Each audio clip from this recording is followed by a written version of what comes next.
നമസ്കാരം.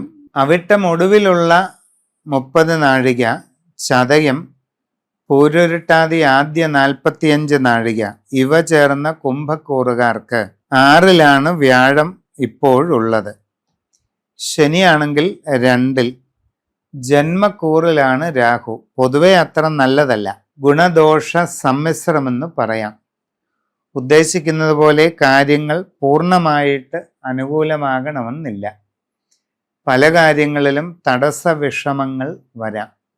സാമ്പത്തിക നഷ്ടങ്ങൾക്ക് സാധ്യതയുണ്ട്. പുതിയ ജോലിക്ക് ശ്രമിക്കുന്നവർക്ക് പെട്ടെന്ന് നടക്കണമെന്നില്ല, ഒരൽപ്പം കാലതാമസം ഉണ്ടായേക്കാം. പരിശ്രമം തുടരേണ്ടതാണ്. നിങ്ങളുടെ കർമ്മരംഗത്ത് അനുകൂലമല്ലാത്ത പല മാറ്റങ്ങളും അനുഭവപ്പെടാം.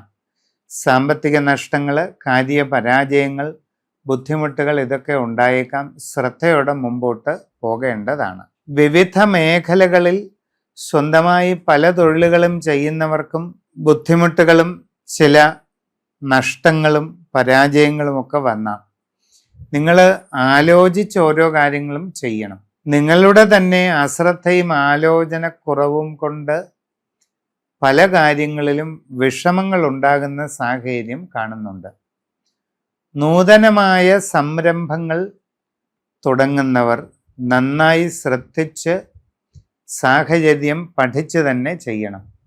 കച്ചവടക്കാർ ധനനഷ്ടം ഉണ്ടാകാതെ ശ്രദ്ധിക്കണം. പുതിയ മേഖലയിൽ പ്രവർത്തനത്തിനിറങ്ങുമ്പോൾ സാഹചര്യം ശ്രദ്ധിച്ചു പഠിക്കണം. കസ്റ്റമർമാരുമായി നല്ല ബന്ധം നിലനിർത്താൻ പ്രത്യേകം ശ്രദ്ധിക്കണം.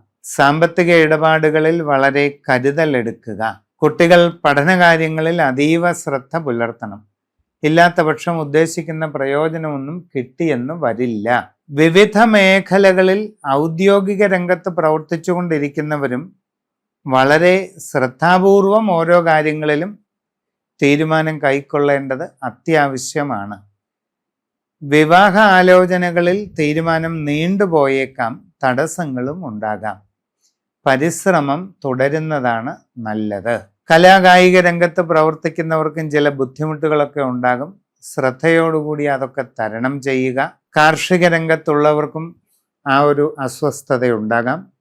കർക്കിടക മാസത്തിൽ ഒരു തീർത്ഥാടനത്തിനുള്ള അവസരമുണ്ടാകും. ഭക്തിപൂർവം ശ്രദ്ധയോടുകൂടി അത് ചെയ്യുക. മനസ്സിൻ്റെ അനാവശ്യമായ ടെൻഷനും പിരിമുറുക്കവുമൊക്കെ ഒഴിവാകട്ടെ. നന്നായി പ്രാർത്ഥിച്ച് മുമ്പോട്ട് പോവുക. സമഗ്രമായ രാശിചിന്തയിലൂടെ വസ്തുതകൾ അറിഞ്ഞ് പരിഹാരം ചെയ്ത് മുമ്പോട്ട് പോകേണ്ടതാണ്.